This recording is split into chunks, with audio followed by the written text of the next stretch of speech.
Hey guys, Max here from Cumana. Today, this video is going to go over what questions you should ask an SEO vendor when you're thinking about working with him, but you want to get some more information about who they are, what their values are, their philosophy, and so on and so forth, and kind of get a great understanding of what they might do for you. Um, so these are questions that are really, really targeted and you know, they're a line of questioning that will force the vendor, the consultant, to explain who he is, what his philosophy is, and really in a pointed way. So, one of the first things I love asking other consultants and things like that is, what do you do differently for a small business versus a larger national account? And contrary to popular belief,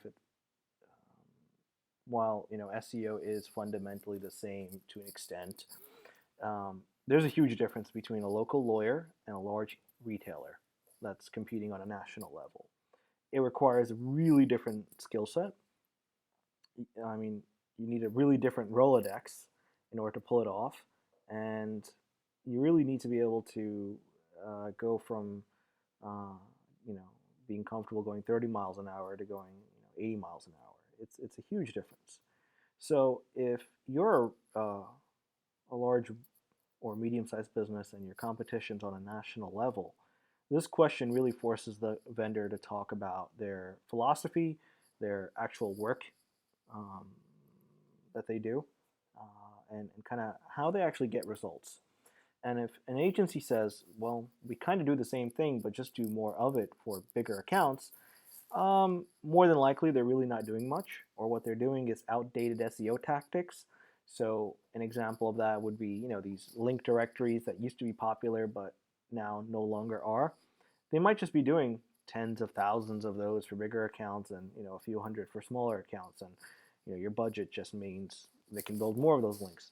So if that's the answer you're hearing, you may want to walk away. You're probably going to get penalized if you work with this vendor. And the worst thing yet is that if the vendor doesn't provide a good answer or provides no answer, this should be a red flag to you. It means that the vendor probably didn't expect to hear this and doesn't know how to answer the question. And if he doesn't know how to answer it, again, it means that they're probably just doing shit work. So this is a really simple and quick answer that, if someone knows what they're doing differently, they should be able to answer pointedly.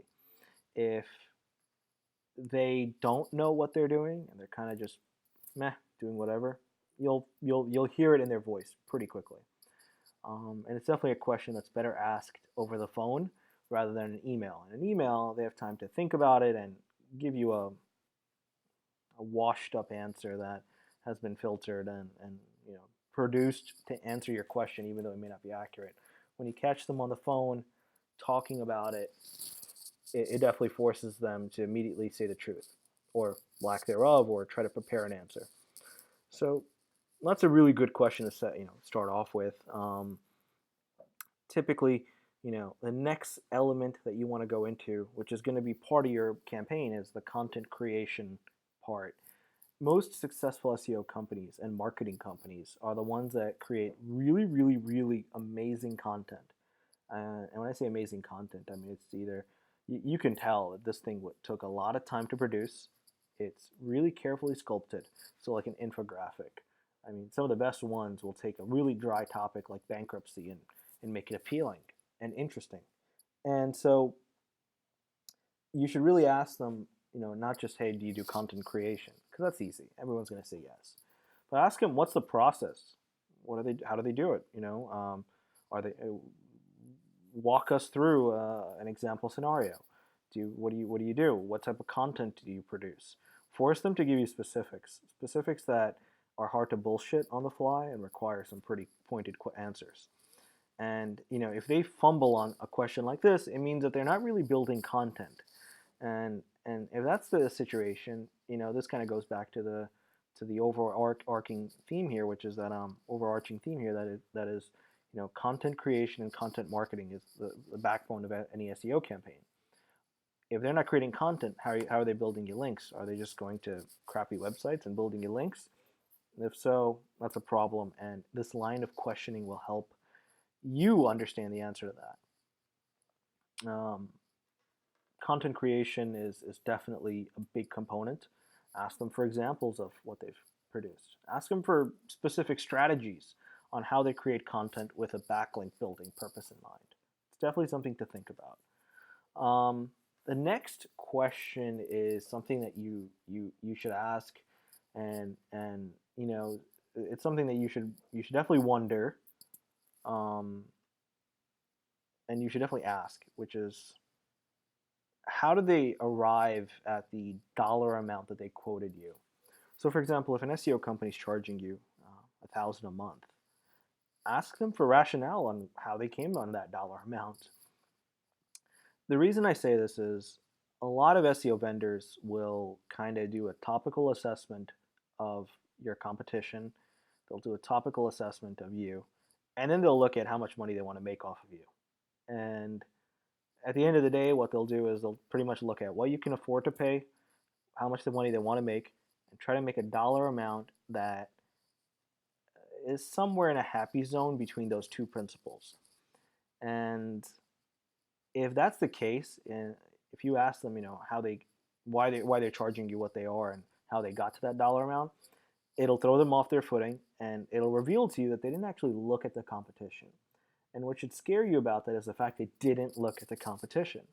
Um, Normally speaking, if someone's in position one for a medium competition keyword, you can assume that they've been doing SEO for some time, or they've got some cutting edge, content that they developed, or they have a good SEO vendor. And if you're position 20, there's a measurable difference probably that you'll be able to calculate, whether it be more pages of content they have or more links. You should know, or at least, at the very least, your SEO vendor should know how much that difference is. So let me walk you through a scenario. You ask a vendor who just threw a dollar amount at you, he won't know how to answer. He'll choke on the question, he'll stumble through it. He might eventually get his footing if he's a good bullshit artist, but you'll see him stumble. Um, a good vendor, someone who based his dollar amount calculation based on the competition, will say, well, your competition has 1,300 backlinks, you've got 500. So we know how much time it takes us to build each high quality link.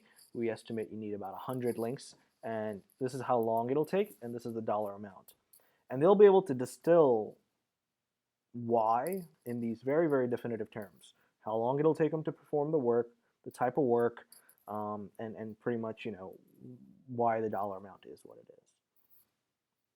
The incorrect vendor will never be able to provide this type of specificity on the phone call. Or the vendor will give you some generic answer. Well, this is how competitive it is, and that's just how it is. They won't be able to get into any specifics, and it is what it is. But it helps you understand who you should and shouldn't work for.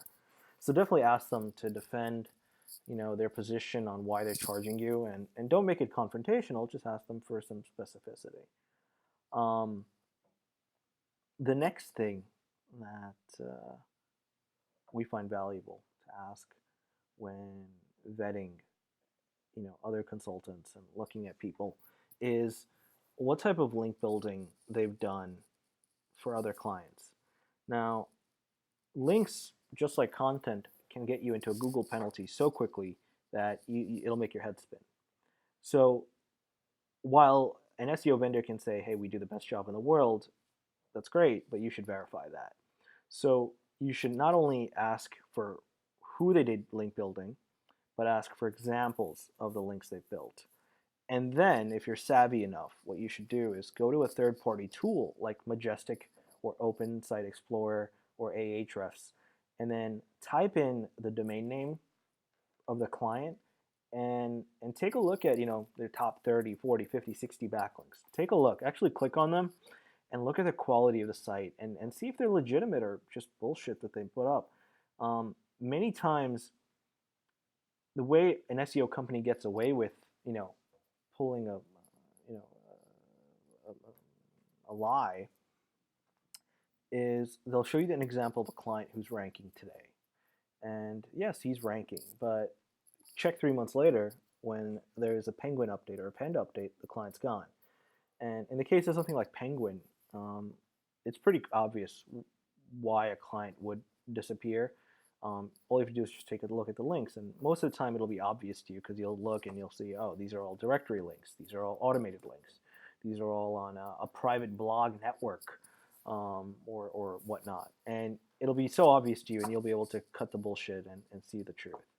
So definitely ask and verify those links. Don't just, I mean, sometimes you'll see vendors say, okay, sure, here's the client and here are 10 links, and they'll assume that you won't dig anymore.